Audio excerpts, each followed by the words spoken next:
New Hope TV, your encounter with God. ಪ್ರಿಯ ಸಹೋದರ ಸಹೋದರಿಯರೇ, ಇನ್ನೊಂದು ಆವರ್ತೆ ನಿಮ್ಮ ಎಲ್ಲ ಮನೆಯಲ್ಲಿ ಬಂದು ದೇವರ ವಾಕ್ಯವನ್ನು ತಗೊಂಡು ಬರುವ ಕೃಪೆ ಸ್ವಾಮಿ ನಮಗೆ ಕೊಟ್ಟಿದ್ದಾರೆ. ಆತನ ನಾಮಕ್ಕೆ ಸ್ತೋತ್ರ. ಪ್ರಿಯರೇ, ಇವತ್ತು ನನ್ನಂತನೇ ಅನೇಕ ಜನರು ಈ ಒಂದು ಲಾಕ್ಡೌನ್ ಸಮಯದಲ್ಲಿ ದೇವರ ವಾಕ್ಯವನ್ನು ತುಂಬಾ ಅನುಭವಿಸ್ತಾ ಇದ್ರಿ, ತುಂಬಾ ವಾಕ್ಯ ಕಲ್ತಿದ್ದೀರಿ. ಯಾಕೆಂದರೆ ನಾವು ಮನೆಯಲ್ಲಿ ಇದ್ದರೂ ಸಹ ವಾಕ್ಯ ನಮಗೆ ಧಾರಾಳವಾಗಿ ಸಿಗ್ತಾ ಇದೆ. ಮತ್ತು ಅನೇಕ ಆನ್ಲೈನ್ ಸರ್ವಿಸಸ್ ಆಗಲಿ, ಬೇರೆ ಬೇರೆ ಸೋಷಲ್ ಮೀಡಿಯಾದಲ್ಲಿ ದೇವರ ವಾಕ್ಯ ಹೆಚ್ಚು ರೀತಿಯಲ್ಲಿ ಸಾರಲ್ಪಟ್ಟಿದೆ. ನನ್ನಂತಾನೆ ನಿಮಗೆಲ್ಲರಿಗೂ ಆಶೀರ್ವಾದ ಆಗಿದೆ ಅಂತ ಇವತ್ತು ಸಹ ನಾವು ದೇವರ ವಾಕ್ಯವನ್ನು ಧ್ಯಾನ ಮಾಡಲಿಕ್ಕೆ ಹೋಗೋಕ್ಕಿಂತ ಮುಂಚೆ ಒಂದು ನಿಮಿಷ ನಮ್ಮ ಕಣ್ಣುಗಳನ್ನು ಮುಚ್ಚಿ ಪ್ರಾರ್ಥನೆ ಮಾಡುವ. ಪ್ರಿಯರೇ, ತಂದೆಯಾದ ದೇವರೇ, ನಾವು ಸ್ತೋತ್ರ ಸಲ್ಲಿಸ್ತವಪ್ಪ. ಸ್ವಾಮಿ, ಇವತ್ತು ಸ್ವಾಮಿ ನಮಗೆ ಎಲ್ಲವೂ ಅನೇಕ ಸಂಗತಿ ಸಿಕ್ಕದೇ ಇದ್ದರೂ ಸಹ ನಿಮ್ಮ ವಾಕ್ಯ ನಮಗೆ ಧಾರಾಳವಾಗಿ ಸಿಗ್ತಾ ಇದೆ, ಅದಕ್ಕೆ ಸ್ತೋತ್ರ. ಸ್ವಾಮಿ, ಇವತ್ತು ನಾವು ವಾಕ್ಯವನ್ನು ಧ್ಯಾನ ಮಾಡ್ತಾ ಇದ್ದಾವೆ. ಅನೇಕ ಸೋಷಲ್ ಮೀಡಿಯಾ ಮೂಲಕ ಆಗಲಿ, ಟಿ ವಿ ಕೇಬಲ್ ಚಾನೆಲ್ ಮೂಲಕ ಆಗಲಿ, ಸ್ವಾಮಿ ಬೇರೆ ಬೇರೆ ಪುಸ್ತಕ ಆಗಲಿ ಓದೋದ್ರಿಂದ ಮತ್ತು ಅನೇಕ ಬೇರೆ ಬೇರೆ ಮೀಡಿಯಾ ಮೂಲಕ ನಮಗೆ ಇವತ್ತು ಅನೇಕ ವಾಕ್ಯಗಳು ಸಿಗ್ತಾ ಇದೆ, ಅದಕ್ಕೆ ಸ್ತೋತ್ರ. ಸ್ವಾಮಿ, ನಾವು ಇಷ್ಟು ಕೇಳ್ತವೋ ಅಷ್ಟು ನಾವು ಲೆಕ್ಕ ಕೊಡಬೇಕು ಅಂತ ಆ ಒಂದು ನಮಗೆ ಗಮನಕ್ಕೆ ಇರುವಂಗೆ ಕೃಪೆ ಕೊಡಬೇಕಂತ ಪ್ರಾರ್ಥಿಸ್ತಾನೆ. ಇವತ್ತು ಸಹ ಸ್ವಾಮಿ, ನಾವು ವಾಕ್ಯವನ್ನು ಕೇಳುವಾಗ ಸ್ವಾಮಿ ನಮ್ಮ ಹೃದಯಗಳನ್ನು ತೆರೀರಿ ಸ್ವಾಮಿ. ಕರ್ತನೆ, ನಾವು ಇದ್ದಂಗೆ ಇರೋದಂಗೆ ಇರಬಾರ್ದು ಸ್ವಾಮಿ. ನಾವು ಬದಲಾವಣೆ ಆಗಲೇಬೇಕು. ನಿಮ್ಮ ವಾಕ್ಯನೇ ನಮಗೆ ಜೀವ ಕೊಡುತ್ತೆ, ನಮಗೆ ಮಾರ್ಗದರ್ಶನ ಮಾಡುತ್ತೆ. ಪ್ರತಿಯೊಂದು ನಮ್ಮ ಜೀವನದಲ್ಲಿ, ಪ್ರತಿಯೊಂದು ಏರಿಯಾದಲ್ಲಿ ನಮಗೆ ಮಾತಾಡುತ್ತೆ, ಅದಕ್ಕೆ ಸ್ತೋತ್ರ. ಇವತ್ತು ಸಹ ನಾವು ವಾಕ್ಯವನ್ನು ಧ್ಯಾನ ಮಾಡಾಗ ನಮ್ಮ ಹತ್ರ ಮಾತಾಡಬೇಕಂತ ಪ್ರಾರ್ಥಿಸ್ತೇವೆ ಸ್ವಾಮಿ. ನಮ್ಮ ಹೃದಯವನ್ನು ತೆರೀತೇವೆ ಅಪ್ಪ. ನಿಮ್ಮ ವಾಕ್ಯ ಎಂಬ ಬೀಜ ನಮ್ಮ ಹೃದಯದಲ್ಲಿ ಬಿದ್ದು ಸ್ವಾಮಿ ಅದು ಮೊಳಕೆ ಹೊಡೆದು ಸ್ವಾಮಿ ಅದು ಫಲ ಕೊಡುವಂಗೆ ಕೃಪೆ ಕೊಡಬೇಕಂತ ಯೇಸು ನಾಮದಲ್ಲಿ ಪ್ರಾರ್ಥಿಸ್ತೇವೆ, ಆಮೇನ್. ಪ್ರಿಯ ಸಹೋದರ ಸಹೋದರಿಯರೇ, ನಾವು ಇವತ್ತು ಧ್ಯಾನ ಮಾಡುವ ಟಾಪಿಕ್ ಏನೆಂದರೆ ಆರಿಸಿಕೊಳ್ಳೋದು, ಚೂಸಿಂಗ್. ನಮಗೆ ದೇವರು ಮನುಷ್ಯರನ್ನು ಯಾವುದೇ ಒಂದು ಬಂಧನದಲ್ಲಿ ಸ್ವಾಮಿ ಉಂಟು ಮಾಡಿಲ್ಲ. ಆದಿಯಲ್ಲಿ ನಾವು ನೋಡ್ತೇವೆ, ಆದಿಕಾಂಡದಲ್ಲಿ ದೇವರು ಆದಾಮನು ಉಂಟು ಮಾಡಿದಾಗ ಅವನಿಗೆ ಒಂದು ಕಮಾಂಡ್ಮೆಂಟನ್ನು ಕೊಟ್ಟರು, ಅವನಿಗೆ ಒಂದು ಆಜ್ಞೆಯನ್ನು ಕೊಟ್ಟು, ಏನೆಂದರೆ ಈ ಮರದ ಹಣ್ಣನ್ನು ತಿನ್ನಬಾರ್ದು ಅಂತ. In the beginning when god created Adam in the garden of Eden, God gave Adam a commandment saying not to eat the fruit of the two trees. ಅದು ಎರಡೂ ಮರದ ಹಣ್ಣುಗಳು ತಿನ್ನಬಾರ್ದು ಅಂತ ಒಂದು ಆಜ್ಞೆ ಕೊಟ್ಟರು.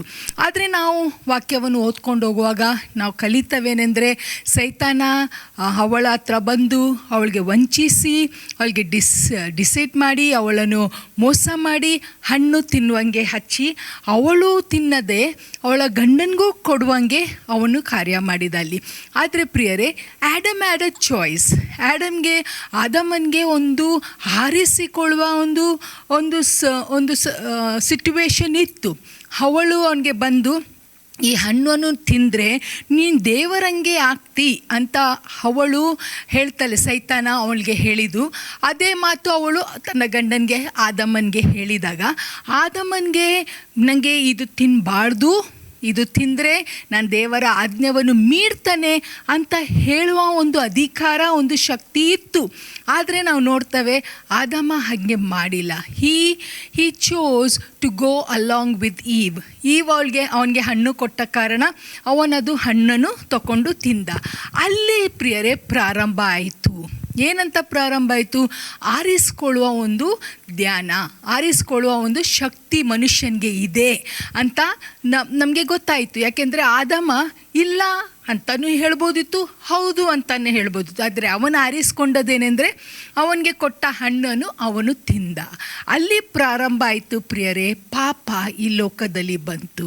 ಪ್ರಿಯರೇ, ನಾವು ನೋಡ್ತೇವೆ ಆರಿಸ್ಕೊಳ್ಳೋದು, choosing is a gift. Choosing is given to all mankind. ಪ್ರತಿಯೊಂದು ಮನುಷ್ಯನಿಗೆ ಆರಿಸಿಕೊಳ್ಳುವ ಒಂದು ಶಕ್ತಿ ಇದೆ. ಅರಿಸ್ಟಾಟಲ್ ಅಂತ ಒಬ್ಬ ದೊಡ್ಡ ಫಿಲಾಸಫರ್ ಹಿಂಗೆ ಹೇಳ್ತಾರೆ ಅಂದರೆ, man is a social being and he has a free will to choose. ನಾವು ಏನೋ ಒಂದು ಆರಿಸ್ಕೊಳ್ಳುವ ಒಂದು ಶಕ್ತಿ ನಮಗೆ ಇದೆ ಪ್ರಿಯರೇ.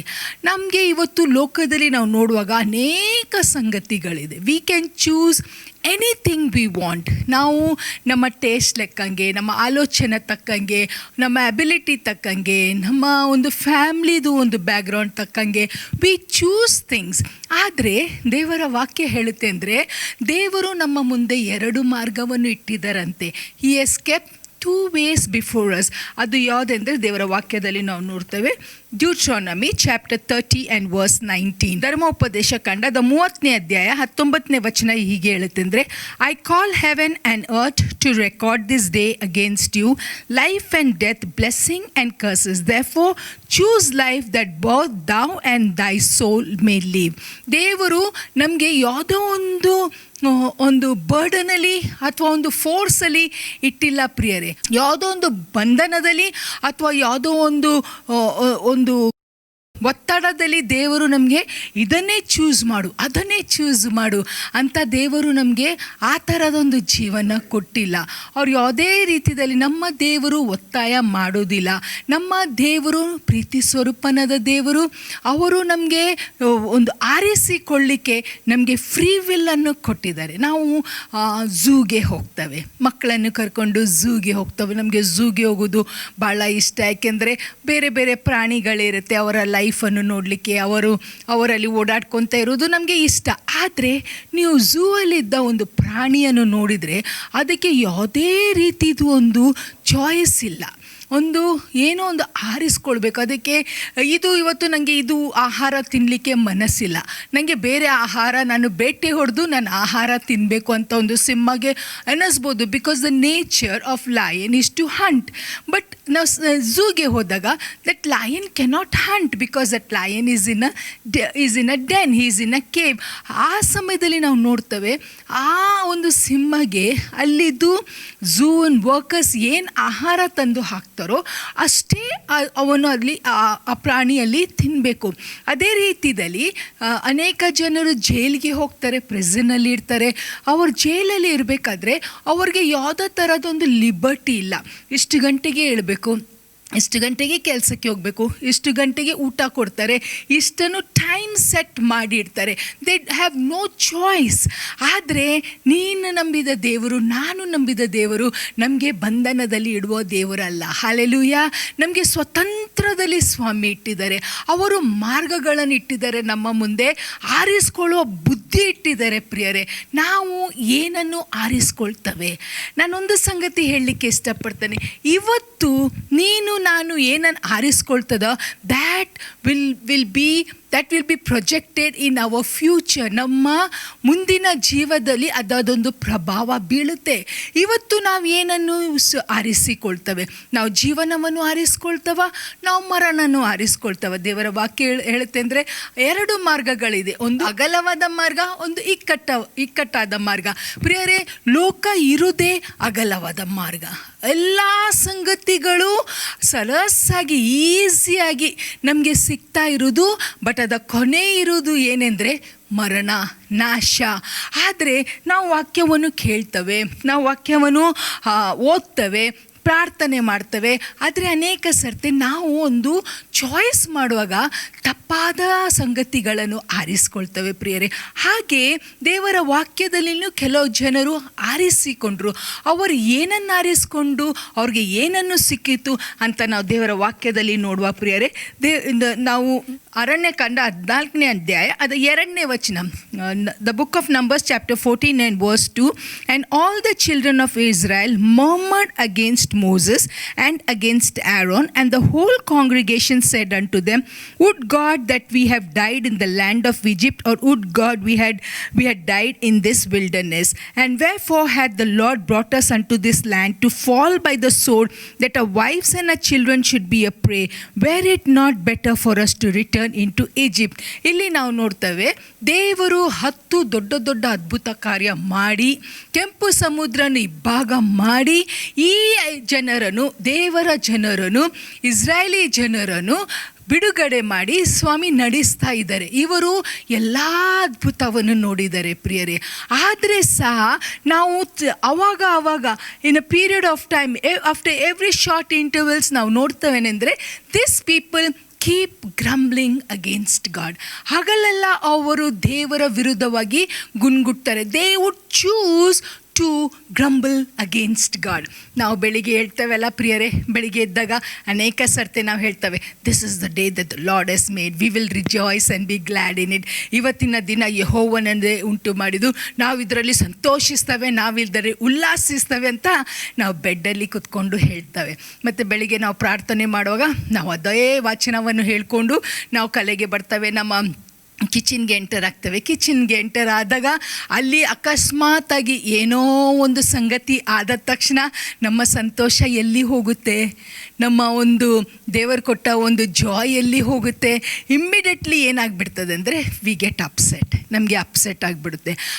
ಅಂಥದ್ದೇ ಸಮಯದಲ್ಲಿ ನಾವು ಟೈಮ್ ನೋಡ್ತೇವೆ, ಆಫೀಸ್ಗೆ ಹೋಗೋ ಟೈಮ್ಗೆ ಲೇಟ್ ಆಯಿತು, ಇನ್ನೂ ನಾವು ಅಪ್ಸೆಟ್ ಆಗಿಬಿಡ್ತೇವೆ. ಎಲ್ಲ ರೆಡಿಯಾಗಿ ಇನ್ನೂ ಏನಪ್ಪ ನನ್ನ ಟೀ, ನನ್ನ ಕಾಫಿ ನನ್ನ ಟೇಬಲ್ಗೆ ಬರೋದು ಅಷ್ಟುವರೆಗೆ ಆ ಕಾಫಿ ಮಗ್ಗೆ ಬಿದ್ದೋಗ್ಬಿಡುತ್ತೆ. Coffee spilt all over the place, ಇನ್ನೂ ಅಪ್ಸೆಟ್ ಆಗಿಬಿಡ್ತವೆ. ಕಡೆಗೆ ಹೇಗೋ ರೆಡಿಯಾಗಿ ಇನ್ನು ಮನೆ ಬಿಟ್ಟು ಹೋಗಬೇಕಾದ್ರೆ ನಮ್ಮ ಕಾರ್ ಕೀನೇ ಸಿಕ್ಕೋದಿಲ್ಲ.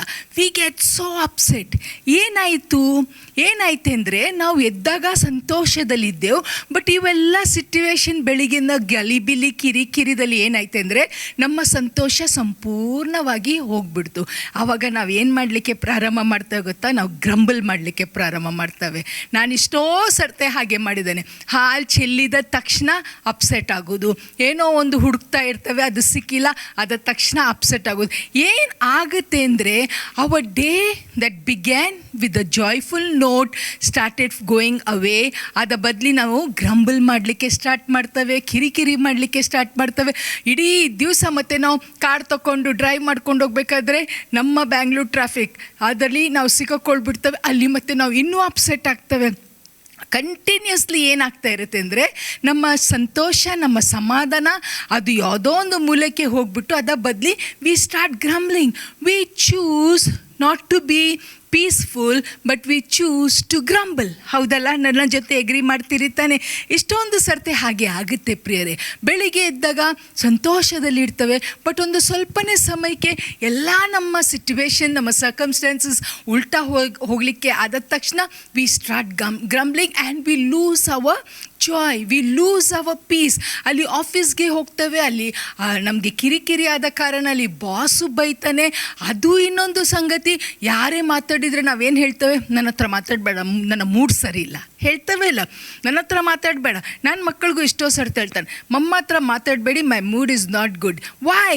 Why don't we choose to be happy though things go wrong?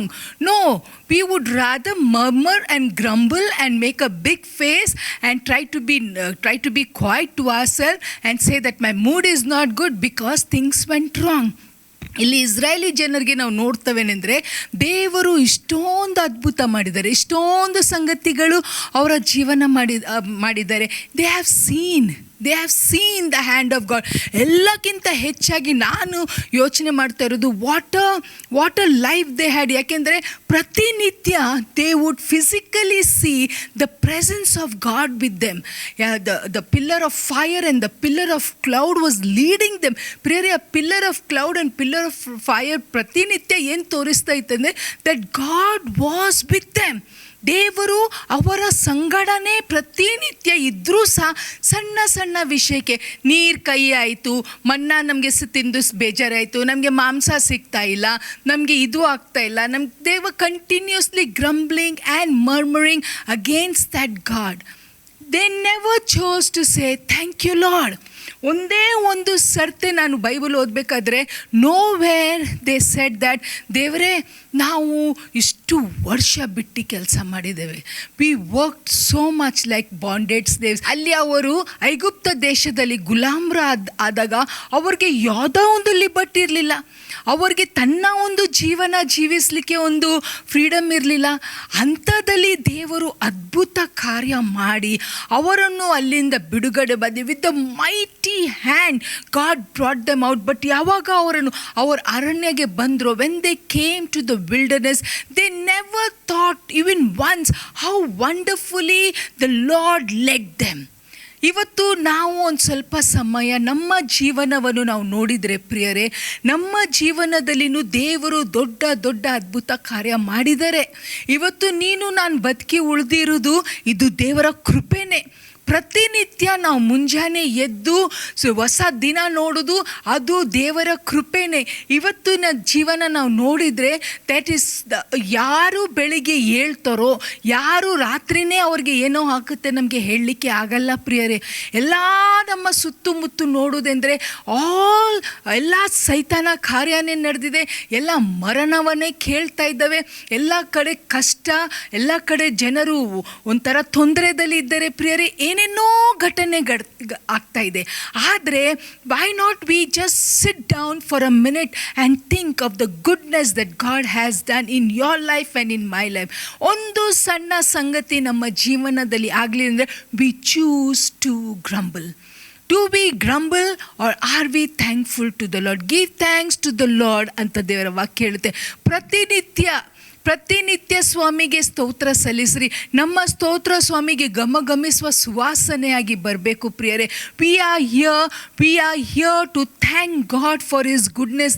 ದಾವೀದ ಹೇಳಿದಂಗೆ, ಎನ್ನ ಮನವೇ ಯೆಹೋವನನ್ನು ಕೊಂಡಾಡು, ಆತನ ಮಾಡಿದ ಉಪಕಾರಗಳಲ್ಲಿ ಒಂದನ್ನೂ ಮರಿಬೇಡ. What do we choose today? Do we choose to grumble for every little thing? ಕೆಲವರು ಇದ್ದರೆ ಕೂತ್ಕೊಂಡ್ರೂ ಗ್ರಂಬಲ್ ಮಾಡ್ತಾರೆ, ಮಳೆ ಬಂದರೂ ಗ್ರಂಬಲ್ ಮಾಡ್ತಾರೆ, ಬಿಸಿಲು ಬಂದರೂ ಗ್ರಂಬಲ್ ಮಾಡ್ತಾರೆ, ಸೆಕೆ ಇದ್ದರೂ ಗ್ರಂಬಲ್ ಮಾಡ್ತಾರೆ, ಚಳಿ ಇದ್ದರೂ ಗ್ರಂಬಲ್ ಮಾಡ್ತಾರೆ. ಪ್ರಿಯರೇ, this is not the life that God has given us. Let us choose.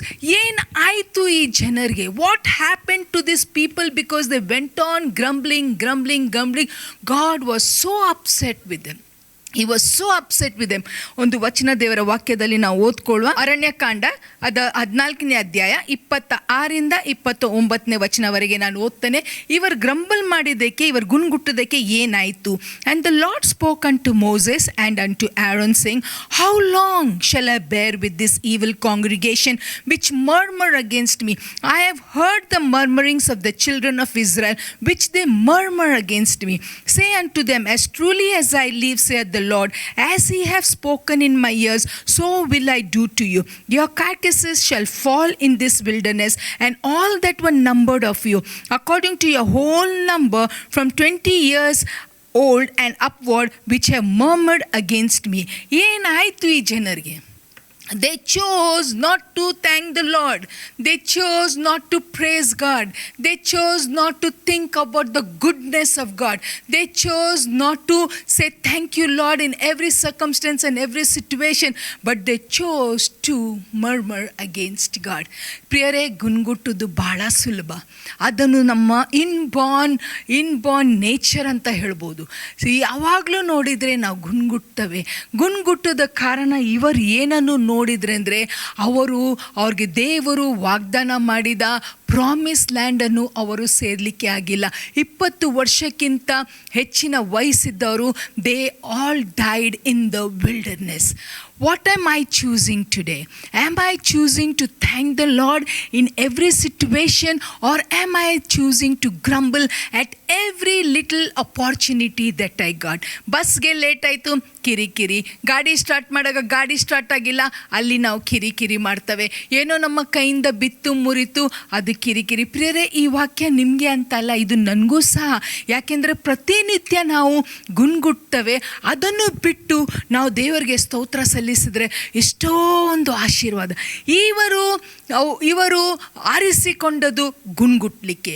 ಇವರಿಗೆ ಎಲ್ಲ ದೇವರು ಅದ್ಭುತ ಮಾಡಿದ ಎಲ್ಲ ಸಂಗತಿಗಳನ್ನು ನೆನಪು ಮಾಡಿಕೊಂಡು ಅವ್ರು ಏನಾದರೂ ಸ್ವಾಮಿಗೆ ಸ್ತೋತ್ರ ಸಲ್ಲಿಸಿ, being a thankful heart, have a heart of gratitude, have praise and thanksgiving in our mouth, ಆ ಥರದ್ದು ಜೀವನ ಇರ್ತಿದ್ರೆ they would have all entered the promised land. But ಅವರಿಗೆ ಹಾಗೆ ಆಗಿಲ್ಲ.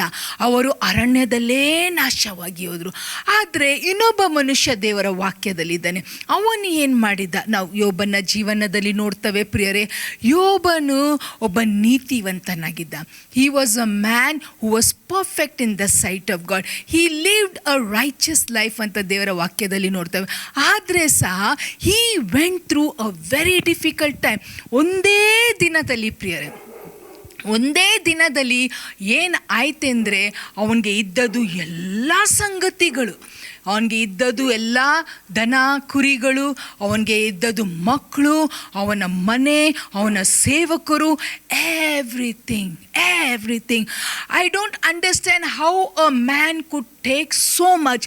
ಈಗದು ಕಾಲದಲ್ಲಿ ಏನಾದರೂ ಹಾಗೆ ಆಗ್ತಿದ್ರೆ, ನನ್ನ ಆಲೋಚನೆ ಯೋಬನ ಗ್ರಂಥ ಅದು ಮೊದಲನೇ ಅಧ್ಯಾಯದಲ್ಲಿ ನಾವು ಓದಿದರೆ, ಅವನಿಗೆ ಆದ ಸಂಗತಿಗಳು ಓದಿದರೆ ನನಗೆ ಅನ್ನಿಸ್ತಾ ಇದೆ ಅಂದರೆ ಹಾರ್ಟ್ ಅಟ್ಯಾಕ್ ಆಗೋದು ಗ್ಯಾರಂಟಿ. ಯಾಕೆಂದರೆ ಇವಾಗ ನಮ್ಮ stress level is very high. ನಮ್ಮ ಡಾಕ್ಟರ್ಸ್ ಪ್ರಕಾರ ನಮಗೆ ಸ್ಟ್ರೆಸ್ ಮೂಲಕನೇ ಬಿ ಪಿ ಬರುತ್ತೆ, ನಮ್ಮ ಸ್ಟ್ರೆಸ್ ಮೂಲಕನೇ ನಮಗೆ ಶುಗರ್ ಪ್ರಾಬ್ಲಮ್ ಬರುತ್ತೆ, ನಮ್ಮ ಸ್ಟ್ರೆಸ್ ಮೂಲಕನೇ ನಮಗೆ ಹಾರ್ಟ್ ಪ್ರಾಬ್ಲಮ್ ಬರುತ್ತೆ. ಪ್ರತಿಯೊಂದು ವಿಷಯಕ್ಕೆ ಏನೋ ಒಂದು ಸ್ವಲ್ಪ ನಮಗೆ ಆದ ತಕ್ಷಣ, ಸ್ಪೆಷಲಿ ನಾವು ಮೂವೀಸಲ್ಲಿ ನೋಡ್ತೇವೆ ನೋಡಿ, ಏನಾದರೂ ಒಂದು ಬ್ಯಾಡ್ ನ್ಯೂಸ್ ಬಂತು, ಮಗಳು ಮನೆಯಿಂದ ಓಡಿ ಹೋಗ್ಬಿಟ್ಲು, ಅಥವಾ ಯಾವುದೋ ಒಬ್ಬ ಯವನಸ್ಥ ಮನೇಲಿ ತೀರ್ಕೊಂಡು, ಹಾಗೆ ಆದ ತಕ್ಷಣ ನಾವು ನೋಡ್ತೇವೆ ಮನೆಯದು ಯಜಮಾನಿಗೆ ಇಮ್ಮಿಡಿಯೇಟ್ಲಿ ಚೆಸ್ಟ್ ಪೇನ್ ಬಂದು ಅವನಿಗೆ ಹಾರ್ಟ್ ಅಟ್ಯಾಕ್ ಆಗುತ್ತೆ. ಆದರೆ ಪ್ರಿಯರೇ, ದೇವರ ಕೃಪೆ ಯೋಬನ ಮೇಲೆ ಇಷ್ಟು ಇತ್ತು. God new ಜೋಬ್. ಯೋಬ ಏನು ಮಾಡಿದ? Let's open our Bibles to the book of Job. Book of Job chapter 1 ಮೊದಲನೇ ಅಧ್ಯಾಯ. ಅದು ನಮಗೆ ಎಲ್ಲರಿಗೆ ಗೊತ್ತಿದ್ದದು ಒಂದು ಪುಸ್ತಕ, ಗೊತ್ತಿದ್ದದು ಒಂದು ಅಧ್ಯಾಯ. ದೇವರ ಅದ್ಭುತವಾದ ರೀತಿಯಲ್ಲಿ ಯೋಬನಿಗೆ ದೇವರ ಆಶೀರ್ವಾದ ಮಾಡಿದರು.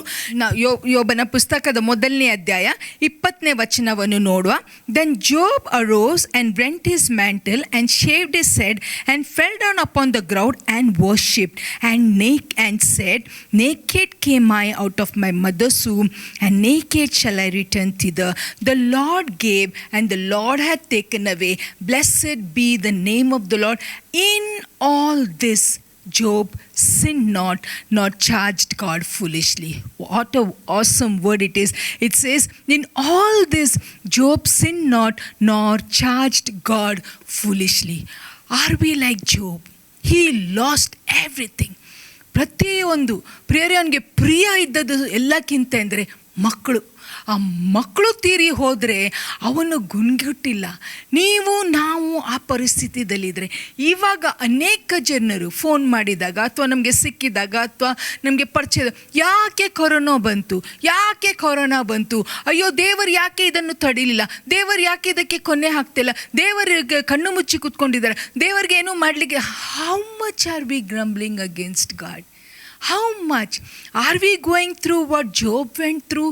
ಎಲ್ಲ ವಿಷಯದಲ್ಲಿ ಪ್ರಿಯರೇ, ದೇವರ ವಾಕ್ಯ ಹೇಳುತ್ತೆ, ಇದರಲ್ಲಿ ಯೋಬ ಪಾಪ ಮಾಡಿಲ್ಲ. ಯಾಕೆಂದರೆ ಅವನು ದೇವರ ವಿರುದ್ಧವಾಗಿ ಗುಣಗುಟ್ಟಿಲ್ಲ. ಪ್ರಿಯರೇ, he had all the choice, all the excuses in the world to grumble against God, to say, where are you, God? Can't you see that I lived a righteous life? Can't you see how I was offering sacrifices for my children, how I lived before you ಅಂತ ಯೋಬನ್ಗೆ ಅಷ್ಟು ಹೇಳುವ ಒಂದು ಜೀವನ ಅವನು ಜೀವಿಸಿದ. But he chose not to speak a word against God. ನಾವಿವತ್ತು ಏನು ಮಾಡ್ತಾ ಇದ್ದಾವೆ? It is something of a concern to think. ನಾವು ಯೋಚನೆ ಮಾಡಬೇಕು. ಸಣ್ಣ ಸಂಗತಿ ಆದ ತಕ್ಷಣ ದೇವರೆಲ್ಲಿದ್ದಾರೆ, ದೇವರಿದ್ದರೆ ಹೀಗೆ ಆಗುತ್ತೇನಾ, ದೇವರಿದ್ದರೆ ಪ್ರತಿಯೊಂದಕ್ಕೆ ನಾವು ದೇವರಿಗೆ ಗುಣಗುಡ್ತವ. ಕೊನೆ ಏನು ಗೊತ್ತಾ ಪ್ರಿಯರೇ? ನಾಶನ ಮಾರ್ಗ. ಅದ ಬದಲು ಯೋಬನ ವಿಷಯದಲ್ಲಿ ನಾವು ನೋಡ್ತೇವೆ. ಕಡೆ ಅಧ್ಯಾಯದಲ್ಲಿ ನೀವು ನೋಡಿದರೆ ಯೋಬನ್ಗೆ ದೇವರು ಎರಡಷ್ಟು ಆಶೀರ್ವಾದ ಮಾಡಿದರು. Job recovered everything in double portion. Hallelujah. What life do we want to live? ಈ ವಾಕ್ಯ ಬರೀ ನಿಮಗೆ ಅಂತಲ್ಲ, ಇದು ನನಗೆ ಸಹ. ಯಾಕೆಂದರೆ ಆರಿಸ್ಕೊಳ್ಳೋ ಒಂದು ಶಕ್ತಿ ನಮಗೆ ಇದೆ. ನಾವು ಪ್ರತಿನಿತ್ಯ ಸಂಗತಿಯನ್ನು ನಾವು ಗುಣಗುಡ್ತವೋ ಅಥವಾ ನಾವು ಯೋಬನಂಗೆ, ಸ್ವಾಮಿ ನೀ ಕೊಟ್ಟು ನೀ ತಗೊಂಡು ನಿನ್ನ ನಾಮಕ್ಕೆ ಸ್ತೋತ್ರ. We should be so thankful to God. ಹಾಗೆ ಇವತ್ತು ನಾವು ಅದನ್ನು ಆರಿಸ್ಕೊಂಡ್ರೆ ಕೊನೆಯಾಗಿ ನಾವು ಎರಡಷ್ಟು ಆಶೀರ್ವಾದ ಹೊಂದ್ಕೊಳ್ತೇವೆ. This is a choice. ನಾವು ಸ್ಟಡಿ ಮಾಡ್ತಾ ಇರೋದು ಆರಿಸ್ಕೊಳ್ಳುವ ಬಗ್ಗೆ ಪ್ರಿಯರೇ. ನಾನು ನಂಬ್ತಾನೆ ಇವತ್ತು ದೇವರು ನಮ್ಮ ಹತ್ರ ಮಾತಾಡಿದ್ದಾರೆ. ಗುಣಗುಟ್ಟುವುದನ್ನು ಬಿಟ್ಟು ದೇವರಿಗೆ ಸ್ತೋತ್ರ ಸಲ್ಲಿಸುವ. ಖಂಡಿತವಾಗಿ ದೇವರು ನಮ್ಮನ್ನು ಆಶೀರ್ವಾದ ಮಾಡ್ತಾರೆ. ಪ್ರಾರ್ಥನೆ ಮಾಡುವ. ಸ್ವಾಮಿ, ಇವತ್ತು ಕರ್ತನೆ ಆರಿಸಿಕೊಳ್ಳೋ ವಿಷಯದಲ್ಲಿ ನಮ್ಮ ಹತ್ರ ನೀನು ಮಾತಾಡ್ತಾ ಇದ್ದೀರಿ. ಹೌದು ಸ್ವಾಮಿ, ನನ್ನನ್ನು ಇಟ್ಕೊಂಡು ನಾವು ಪ್ರತಿನಿತ್ಯ ಎಲ್ಲ ವಿಷಯಕ್ಕೆ ನಾವು ಇಷ್ಟು ಗುಣಗುಡ್ತೇವಪ್ಪ ಸ್ವಾಮಿ. ಕರ್ತನೆ, ಆ ಒಂದು ಸ್ವಭಾವವನ್ನು ನಾವು ಬಿಟ್ಟು ಕರ್ತನೆ ನಿಮಗೆ ಎಲ್ಲ ವಿಷಯದಲ್ಲಿ ಸ್ತೋತ್ರ ಯಜ್ಞವನ್ನು ಸಲ್ಲಿಸುವಂಗೆ ನಮಗೆ ಕೃಪೆ ಕೊಡಬೇಕಂತ ಪ್ರಾರ್ಥಿಸ್ತೇವೆ. Lord help us to choose to praise you. Lord we learn from Job. ಪ್ರತಿನಿತ್ಯ ಸ್ವಾಮಿ ಅವನು ಆರಿಸ್ಕೊಂಡದ್ದು ನಿಮಗೆ ಸ್ತೋತ್ರ ಸಲ್ಲಿಸಲಿಕ್ಕೆ. ಅದಕ್ಕೆ ಸ್ವಾಮಿ ಕಡೆಯಲ್ಲಿ 2 ಆಶೀರ್ವಾದ. He received everything in double portion. ಅದೇ ರೀತಿಯಲ್ಲಿ ಸ್ವಾಮಿ ನಾವು ಇವತ್ತೇ ಸ್ವಾಮಿ ಗುಣಗುಟ್ಟುವುದನ್ನು ಬಿಟ್ಟು ಸ್ವಾಮಿ, ನಿಮ್ಮ ವಿರುದ್ಧವಾಗಿ ನಾವು ಮಾತಾಡೋದು ಬಿಟ್ಟು ಸ್ವಾಮಿ, ಪ್ರತಿನಿತ್ಯ ಸ್ವಾಮಿ ನಿಮ್ಮನ್ನೇ ಸ್ತೋತ್ರ ಮಾಡುವಂಗೆ ನಾವು ಆರಿಸ್ಕೊಳ್ಳೋ ಒಂದು ಬುದ್ಧಿ, ಒಂದು ಧ್ಯಾನ ನಮಗೆ ಕೊಡಬೇಕಂತ ಪ್ರಾರ್ಥಿಸ್ತೇವೆ. ತಂದೆಯಾದ ದೇವರೇ, ನಾವು ಹೇಗೆ ಇದ್ದೇವೆ ಹಾಗೆ ನಿಮ್ಮ ಬಳಿಗೆ ಬರ್ತಾವಪ್ಪ ಸ್ವಾಮಿ. ನಾವು ಬಲಹೀನರು ಸ್ವಾಮಿ, ನಾವು ಬಿದ್ದು ಹೋಗಿದ್ದೇವೆ ಸ್ವಾಮಿ, ನಾವು ತಪ್ಪು ಮಾಡಿದ್ದೇವೆ. ನಮ್ಮನ್ನು ಕ್ಷಮಿಸಿ ಕರ್ತನೆ, ಒಂದು ನೂತನದ ಮನಸ್ಸು, ಸ್ತೋತ್ರ ಯಜ್ಞವನ್ನು ಅರ್ಪಿಸುವ ಒಂದು ಮನಸ್ಸು, ಸ್ತೋತ್ರ ಯಾವಾಗಲೂ ನಮ್ಮ ಬಾಯಲ್ಲಿ ಇರುವ ಒಂದು ಕೃಪೆ ನಮಗೆ ಕೊಡಬೇಕಂತ ಸ್ವಾಮಿ ಎಲ್ಲರಿಗೋಸ್ಕರ ಪ್ರಾರ್ಥಿಸ್ತೇವೆ. ನೀವು ಹಾಗೆ ಮಾಡ್ತೀರಿ, ಅದಕ್ಕೆ ಸ್ತೋತ್ರ ಸಲ್ಲಿಸಿ ಈ ಪ್ರಾರ್ಥನೆಯನ್ನು ಯೇಸು ನಾಮದಲ್ಲಿ ಪ್ರಾರ್ಥಿಸ್ತೇವೆ ತಂದೆ. ಆಮೇನ್.